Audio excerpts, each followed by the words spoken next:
What's the millennial question? Apparently, millennials, as a generation, which is a group of people who were born approximately 1984 and after, are tough to manage.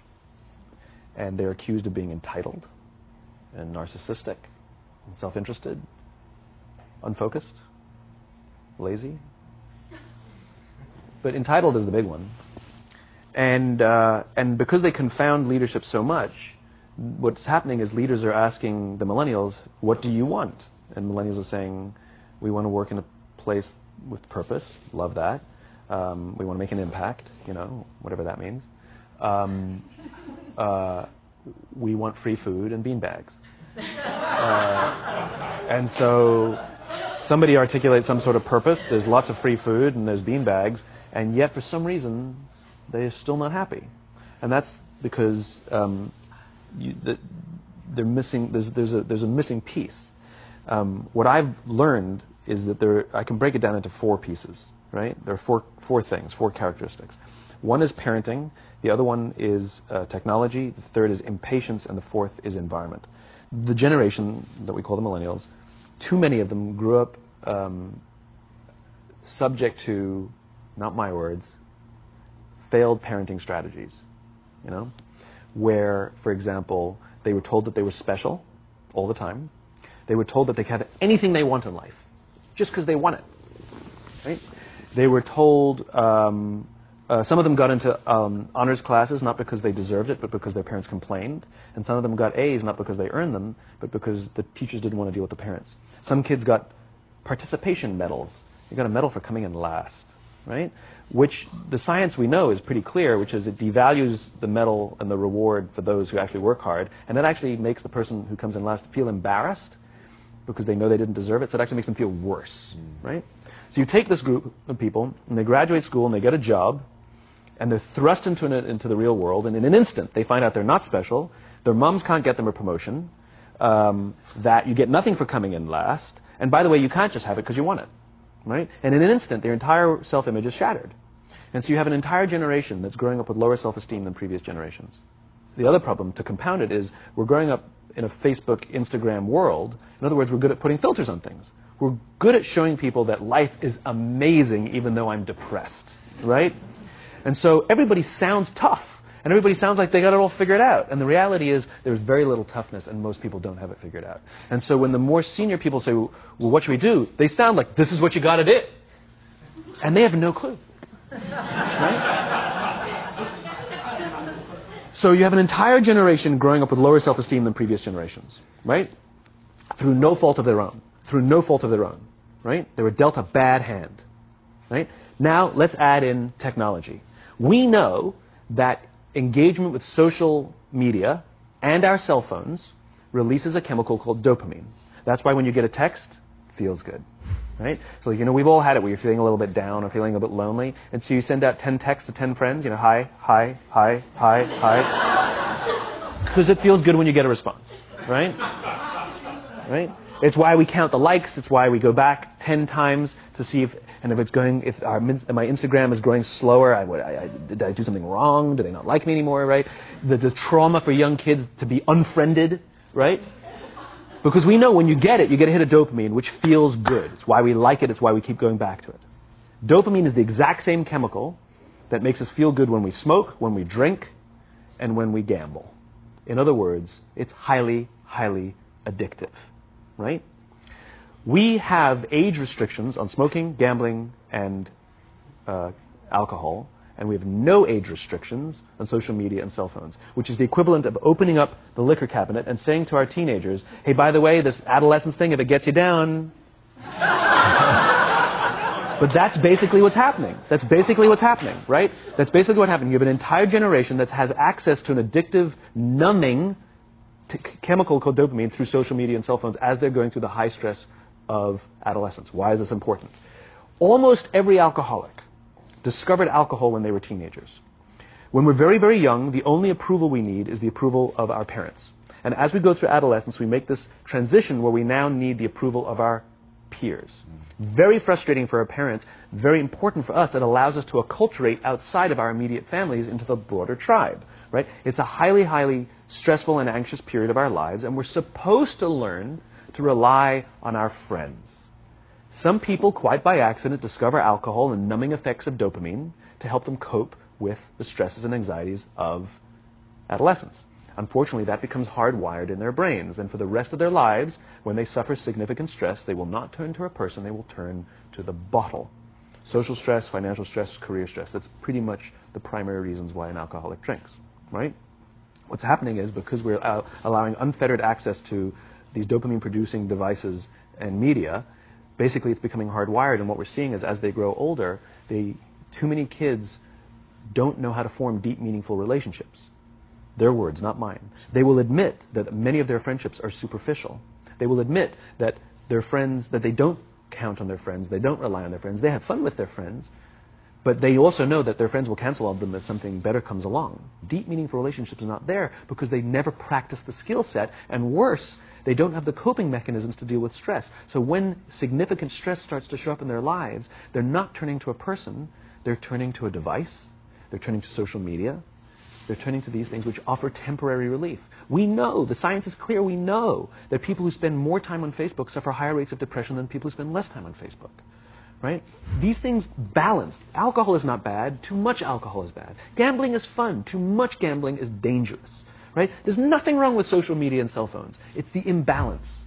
Right? If you're sitting at dinner with your friends and you're texting somebody who's not there, that's a problem. That's an addiction.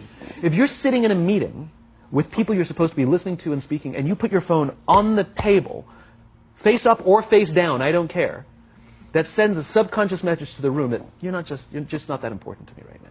Right? That's what happens. And the fact that you cannot put it away is because you are addicted. Right? If you wake up and you check your phone before you say good morning to your girlfriend, boyfriend, or spouse, you have an addiction. And like all addiction, in time, it'll destroy relationships, it'll cost time, and it'll cost money, and it'll make your life worse. Right? So you have a generation growing up with lower self-esteem that doesn't have the coping mechanisms to deal with stress. Right? Now you add in the sense of impatience. Right? They've grown up in a world of instant gratification. You want to buy something, you go on Amazon, it arrives the next day. You want to watch a movie? Log on and watch a movie. You don't check movie times. You want to watch a TV show? Binge. You don't even have to wait week to week to week. Right? I know people who skip seasons just so they can binge at the end of the season. Right?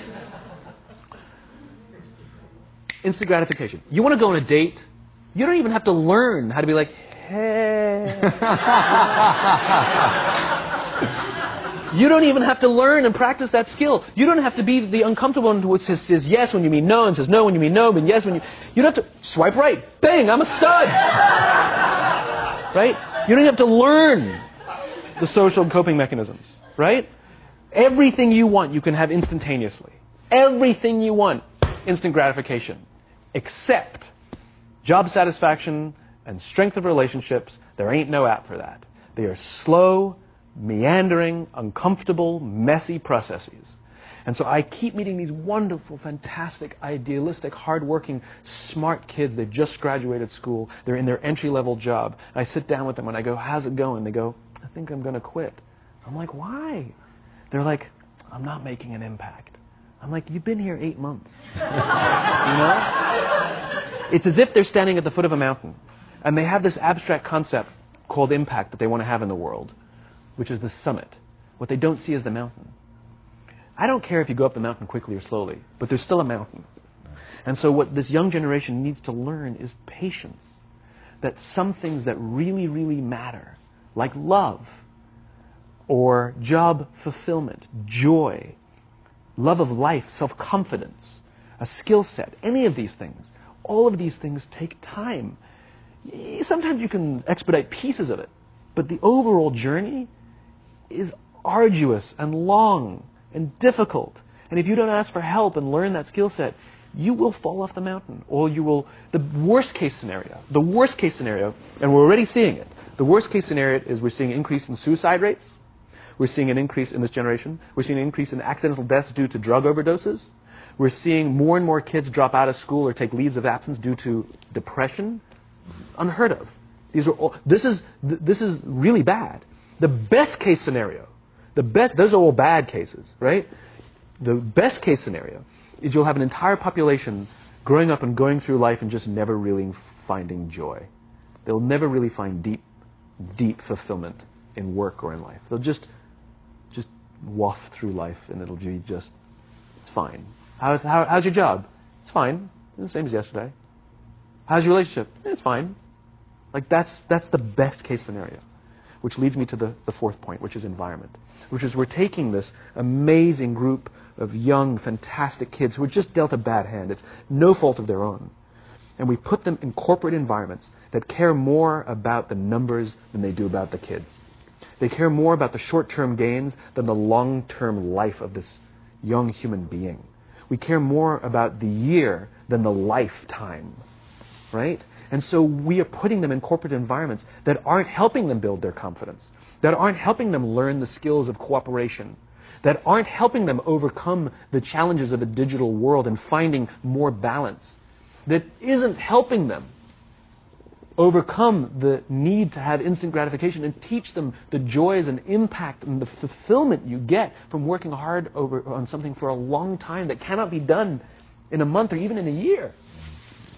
And so we're thrusting to them in corporate environments, and the worst part about it is they think it's them. They blame themselves. They think it's them who can't deal. And so it makes it all worse. It's not. I'm here to tell them it's not them.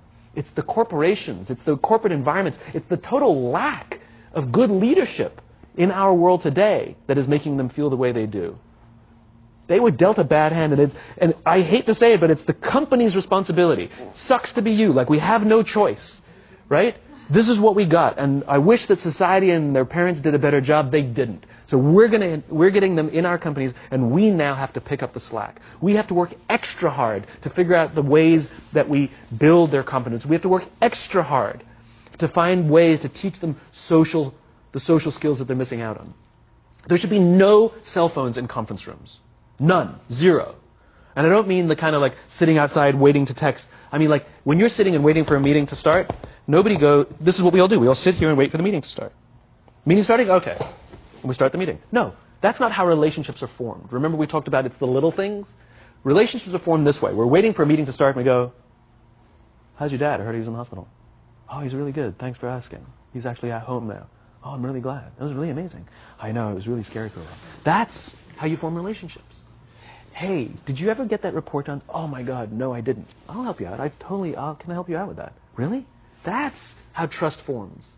Trust doesn't form in an event, in a day. Even bad times don't form trust immediately. It's the slow, steady consistency.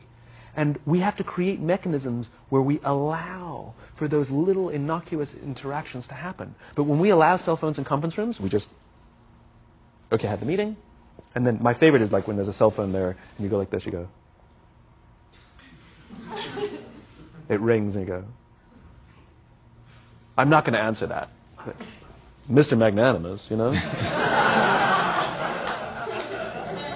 When you're out for dinner with your friends, like, I do this with my friends. When we're going out for dinner and we're leaving together, we'll leave our cell phones at home. Who are we calling? Maybe one of us will bring a phone in case we need to call an Uber or take a picture of our meal. That goes without saying. Come on. I'm an idealist, but I'm not insane. You know? At a heathen. I mean, it looked really good. We'll take one phone. And so it's like an alcoholic. The reason you take the alcohol out of the house is because we cannot trust our willpower. We're just not strong enough. But when you remove the temptation, it actually makes it a lot easier. And so when you just say, don't check your phone, people literally will go like this. And somebody will go to the bathroom, and what's the first thing we do? Because I wouldn't want to look around the restaurant for a minute and a half, you know? But if you don't have the phone, you just kind of enjoy the world. And that's where ideas happen. The constant engagement is not where you have innovation and ideas. Ideas happen when our minds wander and we go, and you see something, I bet they could do that. That's called innovation, right? But we're taking away all those little moments, right? You should not, and none of us should charge our phones by our beds. We should be charging our phones in the living rooms, right? Remove the temptation. You wake up in the middle of the night because you can't sleep, you won't check your phone, which makes it worse. But if it's in the living room, it's relaxed, it's fine. But it's my alarm clock. Buy an alarm clock. They cost $8, right? I'll buy you an alarm.